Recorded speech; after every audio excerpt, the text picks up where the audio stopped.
হযরত বেলাল ডাক দেখায়, উমাইয়া তুই বুঝবি না আমার আল্লাহর নামের মধ্যে যে আল্লাহ কি মধু রেখে দিয়েছেন। সুবহানাল্লাহ। আমি এক বেলাল কেন হাজার বেলাল কি তুই পাথর দিয়ে মারতে পারিস রে উমাইয়া। একবার নয় বারবার জান দিতে পারি, কিন্তু এই জবান থেকে আল্লাহর নাম সরানো যাবে না। আল্লাহু আকবার। अल्लाह अल्लाह क्या मज़ा मुर्शिद के मैं खाने में है। अल्लाह अल्लाह क्या मज़ा मुर्शिद के मैं खाने में है। दोनों आलम की हकीकत एक पैमाना में है।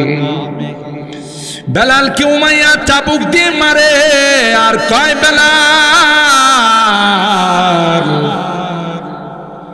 এখনো কি তুই কালিমা ছাড়বেন? বেলাল কয় উমাইয়া তুই বুঝবি না।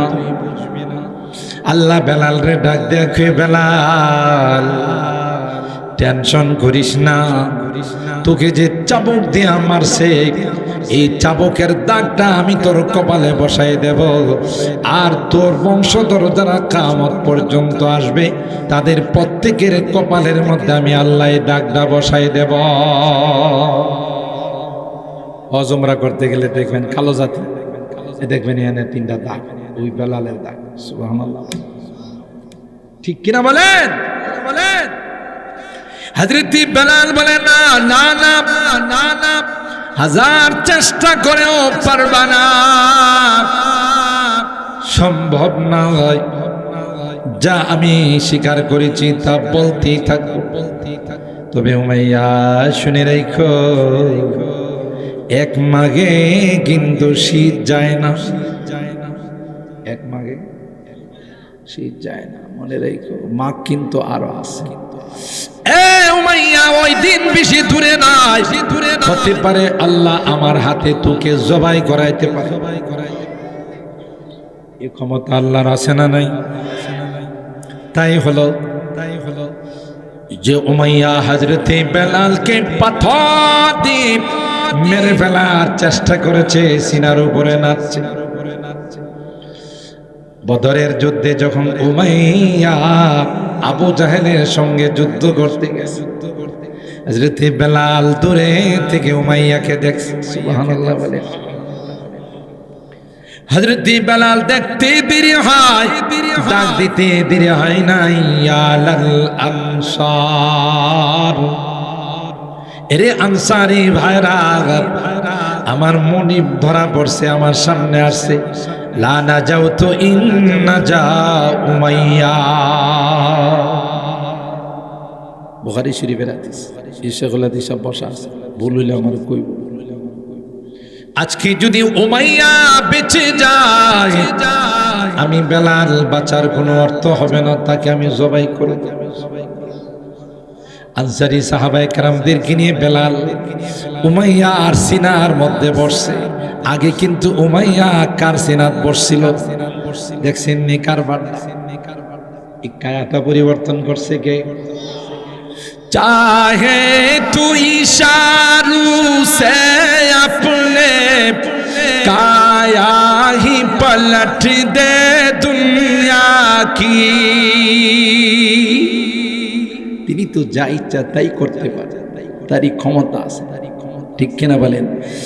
चाहे तू इशारों से अपनी काया ही पलट दे दुनिया की, ये शान है खिदमतगारों की, ये शान है खिदमतगारों की, दरबार का आलम क्या होगा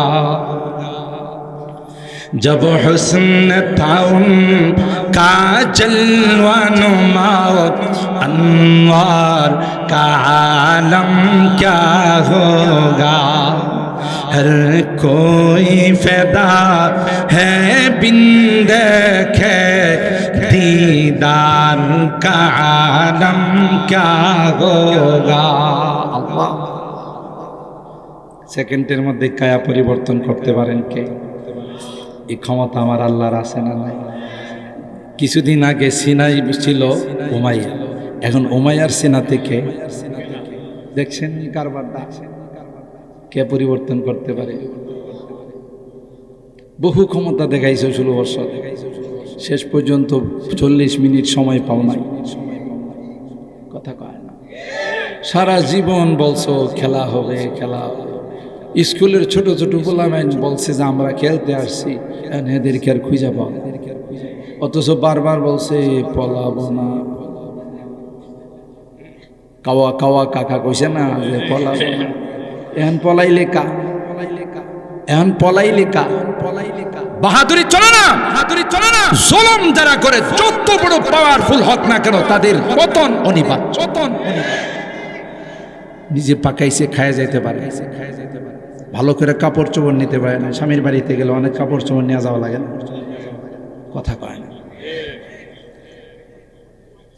আপনারা আবার রাগ করে না, আমি কইছে না, এরাই কয়ে গেছে যে আমাদের উন্নতি ইন্ডিয়ার উন্নতি, ইন্ডিয়ার উন্নতি আমাদের উন্নতি, কারণ ইন্ডিয়ার সাথে আমাদের স্বামী স্ত্রী সম্পর্ক। এটা কি আমরা কইছে না হেরাই কইছে? হেরাই কইছে। নেওয়ারও সুযোগ পায় না, সুযোগ পায় না। জুলুম আল্লাহ বরদাস্ত করে না, এখনো জুলুম বন্ধ হয় না। যে উসমান হাদি দেশপ্রেমিক একটা ছেলে, ঢাকা ৮ আসন থেকে নির্বাচন করার জন্য সে স্বতন্ত্র প্রার্থী, তাকে গুলি করছে এই সমস্ত জাহেলরাই, কথা বলেন ঠিক কিনা? তদন্ত চলতেছে এবং ইসলাম প্রিয় একজন প্রার্থী ছিল, সৎ নাগরিক, দেশের জন্য যারা জান দিতে, কথা বলেন ঠিক কিনা? হয়তো আপনার গ্রামের মানুষ খবর জানেন না, যারা আধুনিকেরা জানে, পুরা টক অফ দ্য কান্ট্রি, পুরা দেশের মধ্যে এটা নিয়ে এখন তোলপাড় সৃষ্টি হয়েছে যে উসমান হাদিকে কে গুলি করে, কথা বলেন ঠিক কিনা? তাইলে কি এরা মইরা গেছে না আছে? হ্যাঁ আছে। তাইলে বুঝলেন কি? বুঝলেন যে জুলুম যেখানে থাকে সেখানে আল্লাহ জালেমদের পক্ষ নেয় না, বরং মাজলুমদের পক্ষ নেয়, কথা বলেন ঠিক কিনা? মাজলুমদের, নির্যাতিত যারা, তাদের পক্ষ নেন, জালেমদের পক্ষ নেন। এই জন্য আমাদের এখানে সুকুন মনে আছে তো কথা। 3 নম্বর আরেকটা প্রাণী গরু খাইতে আসে, এই প্রাণীটার নাম হলো শিয়াল। শিয়াল মামা দিনের বেলা আসে না, যারা দেখে এরাই দৌড়ায়, কথা কয় না। এই জন্য শিয়াল মামা কত তোর অত্যাচারের কারণে মনটা চায় যে অনেকদিন পর্যন্ত গোস্ত খায় না, যেহেতু 800-1000 টাকা কেজি খাইতে পারি না, মনটা চাইছিল একটা ফ্রি গোস্ত পাইছি খায়, কিন্তু আইলে যে তোরা দৌড়াইবি, এই জন্য শিয়াল অপেক্ষায় থাকে কখন সন্ধ্যা হইব। সন্ধ্যা হইলেই যায় কিছু অবশিষ্ট আছে শিয়ালে খায়। আর এই কুকুর মেয়াজে সকালবেলা বাইরেছে, হ্যাঁ কিন্তু আর বাড়িতে আয় না, কথা কয় না। হ্যাঁ কিন্তু আর বাড়িতে আসে না, মরা গরুর লোভে সন্ধ্যা আর আজান দেয়া দিয়েছে, তাও বাড়িতে আসে না। এই জন্য হাদিসের মধ্যে বলা হয়েছে আর দুনিয়া জিফা অতালিবুহা কিলাব, ঠিক তো দ্রুপ, দুনিয়াটা হলো একটা পচা গান্দা। আল্লাহর হাবিব সাল্লাল্লাহু আলাইহি ওয়াসাল্লাম সাহাবায়ে কেরামদেরকে নিয়ে সফরে যাচ্ছে, একটা ছাগল ময়রা ফুল্লা ফাইক্কা রয়েছে, এটার কানে দয়রা বসেন মাইয়াশতারি বিদিরহামি, মাইয়াশতারিহি মিন্নি বিদিরহামি। বলো তো দেখি ছাগলটা আমার কাছ থেকে 1 টাকা দিয়ে কেডা কিনবা? সাহাবায়ে কেরাম কই ইয়া রাসূলুল্লাহ, এটা যদি জিন দাও থাকতো তাও কান শুরু, এটা কেউ কিনতো, কথা কয়। কানটা কি ছোট, ইয়াদিস বড় রহমতুল্লাহ আলাইহি তাফসীরে প্রায় বয়ান করেছে, এটার কান ছোট, এটা কেউ নিত না। আরে ময়রা ফুল্লা ফাইক্কা গেছে, এটারে কাটা নিবা না, 1 টাকা দিয়ে আনো, কোন টাকাটাই তো চলে যাবে। ঠিক তো দ্রুপ দুনিয়া, এই দুনিয়ার আল্লাহর কাছে 1 পয়সার মূল্য নাই। আল্লাহু আকবার বলেন, 1 পয়সার কোনো মূল্য আল্লাহর কাছে নাই। দুনিয়ার প্রতি যারা লোভ মানে ঝুঁকবে, পতন অনিবার্য। হ্যাঁ, দুনিয়াতে থাকতে গেলে দুনিয়া কামাই করতে হবে, না হলে আপনি চলবেন কেমন? কিন্তু যেই পরিমাণ দরকার, আপনি সকালবেলা দোকানে আইছেন,